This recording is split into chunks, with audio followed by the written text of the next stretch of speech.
የምትጎዳኛውን ሰው ምረጥ። ቀላል ነገር አይደለም። ከሁሉ በላይ ምናልባት ሰዎች ላይ ትልቅ ተጽዕኖ የሚያሳድረው ጓደኛ ነው ቢባል ማጋነን አይሆን፣ በተለይ በወጣትነት ጊዜ። ለዚህ ነው መልእክተኛው ዓለይሂ ሰላቱ ወሰላም አንድ ሰው በወዳጁ እምነት ላይ ያለውና ማን እንደሚወዳጅ ይመልከት አሉ። ተመሳሳይ ስለሚሆኑ ስለ ጓደኛው ለማወቅ ስለዚህ ሰው ማወቅ በቂ፣ ስለሌላኛው ሰው ይነግራል። ምክንያቱም ብዙ የሚያመሳሰላቸው ነገር መኖሩ አይቀርም። አለበዛ አንድ ላይ ለረጅም ጊዜ መቆየት አይችሉምና መረጣ ያስፈልጋል። ጓደኝነት ቀላል አይደለም። አብሮህ የሚሆን ሰው አርአያ ሊሆን ይችላል፣ ወደ መልካም ጠፌ ሊገፋህ ይችላል፣ ወይ ወደ መጥፎ አዘቅት ሊጎትትህ ይችላል። ስለዚህ ጥንቃቄ ያስፈልጋል። ይህ መልእክት ውስጥ ከሚካተቱት የዛሬ ተጨባጮች መካከል አንዱ ማለት እንደ ጓደኛ በጥቅስ ምልክት ውስጥ አድርጉት ከፈለጋችሁ፣ እንደ ጓደኛ ከሚቆጠሩ ነገሮች መካከል አንዱ በማህበራዊ ሚዲያ ሁል ጊዜ የምትከታተለው ሰው ነው። የምትከታተለው ስላችሁ ሁሌ የምታየው ንግግሩን የምታዳምጠው ሰው ሳታስበው ጓደኛ ሆኗል። ሳታስበው ተጽዕኖ እያሳደረብህ፣ በአካል አግኝተው ላታውቅ ትችላለህ። አንተን ከነመፈጠርህ ላያውቅህ ይችላል። ግን አእምሮህን በሆኑ አመለካከቶች ሁል ጊዜ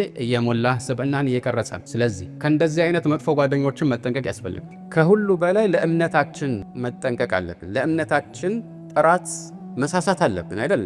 ከሁሉ በላይ ትልቁ አንጡራ ሀብታችን ዲናችን እንዳይጎዳ ደግሞ መጠንቀቅ፣ መልፋት፣ ለማሳደግ ለማልባት መጣር ተገቢ ነው።